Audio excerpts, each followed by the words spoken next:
Hi guys, Anfield here.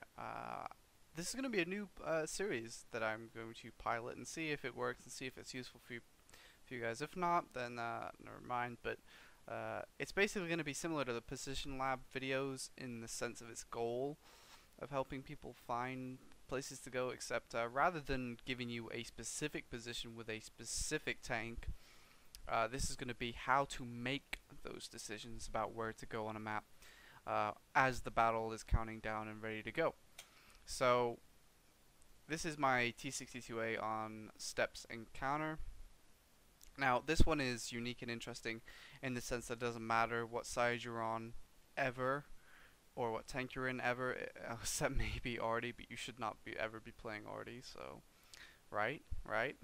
Anyway, so this is going to be the pilot or demonstration of how to make those thoughts, but in a sense I'm just gonna use this as an example simply because one, it's just no matter what you go here, and also because this one, people, despite me telling them in battles frequently, they just don't seem to understand.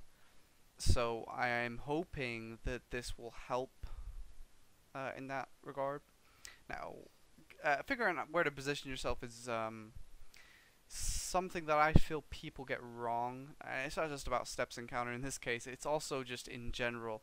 People take their tanks to the wrong locations, they don't understand where to go, and I think that's why people sometimes get a lot of frustration because they'll go to a location, they'll get owned, and then be like, oh, this game, my teammates didn't do this, or this, okay, it doesn't matter.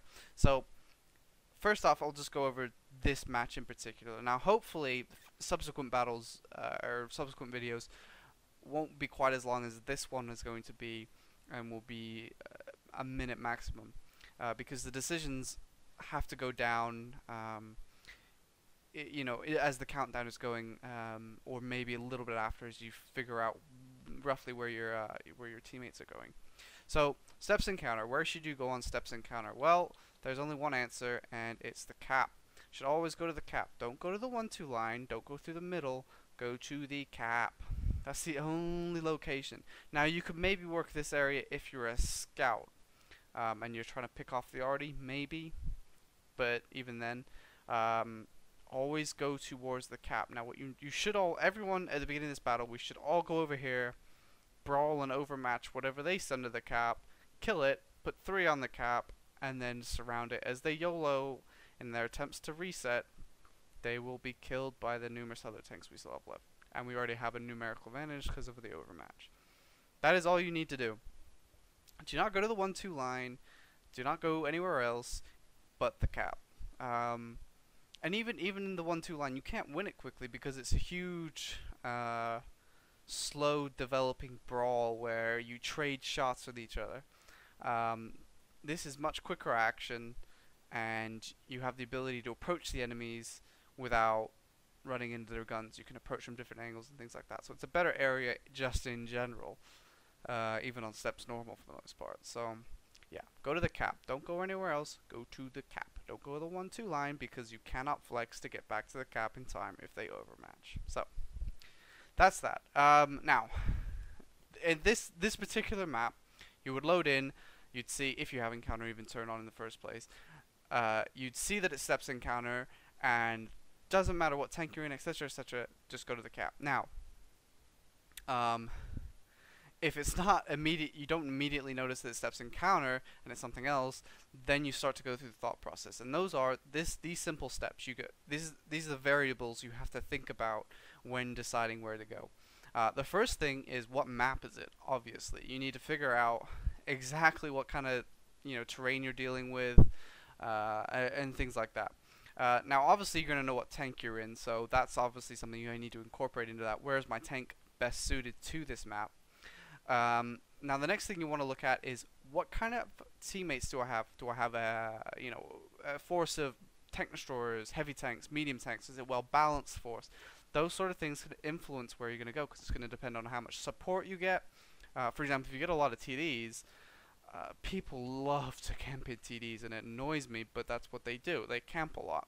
A lot of times they'll camp at the very far back at the base, wait till your flank has fallen, Then when all their allies are dead, they'll say, "Oh my God, noob team died," but they're camped and they've not got shots until both the flanks have fallen or whatever, right?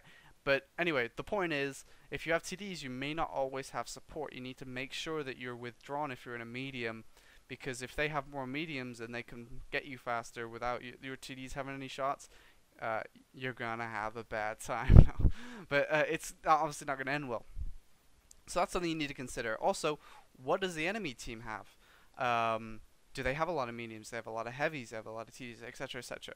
So let's say this is steps normal, and I'm spawned over here, which is the normal cap area, and they're spawned down here.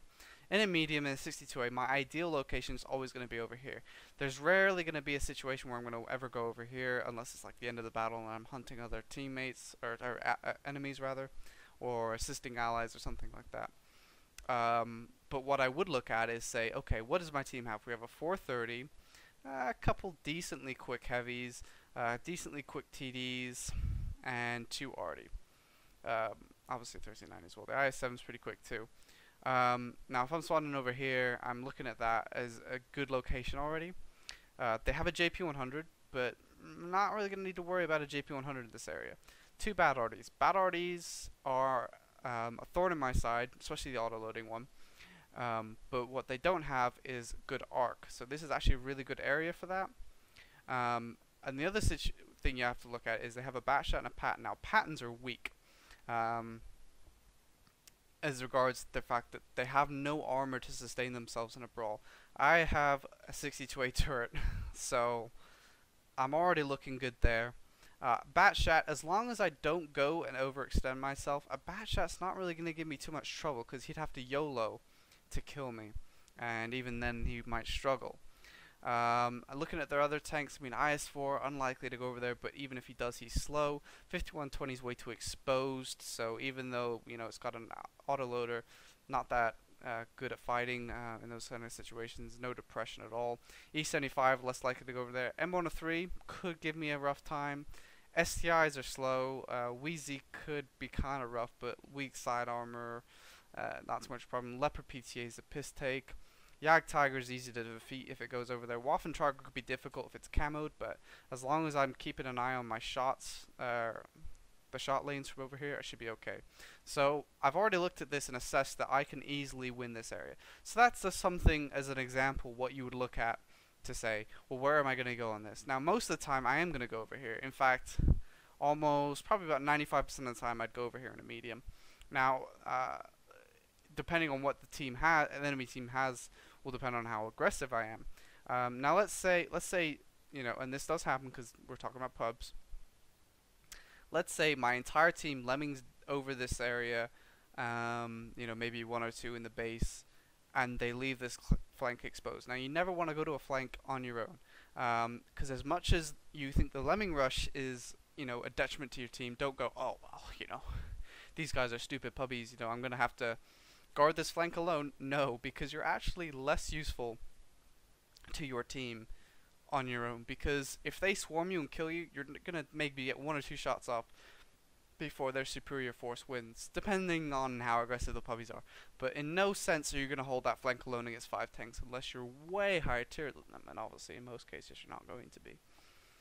And even then, it's still risky depending on the tank you're bringing. So don't go to a flank alone. Instead, you're better off either supporting the push and be prepared to come back to cap and just completely remind the puppies constantly you're gonna have to be prepared to return to base.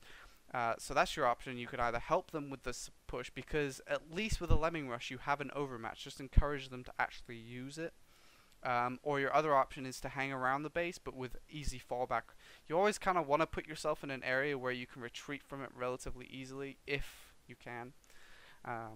Because it's important.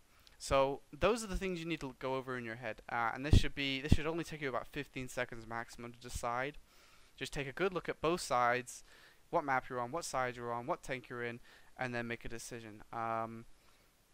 The only other thing you need to take into account, obviously as I was just talking about it, is where your puppies go right off the bat, because if your puppies don't go with you, it's not happening. Anyway, so on this map, it's just important that you take the cap, but people don't really generally listen to you, or me rather. Uh, I guess there's a lot of pride in some cases, but you know, I wish they'd listen a bit more, but they don't. So we do win this match. Mostly it's because our smaller force here won against theirs, and so we had a larger force over there that eventually won. But if I was any worse than I actually am, we probably wouldn't have won that flank. But it was only about a 3,300 damage game or something along those lines. So not fantastic, but it got the job done. The important thing is to get the win. So, and we did secure that, but it would have been a lot easier if people would actually push the cap.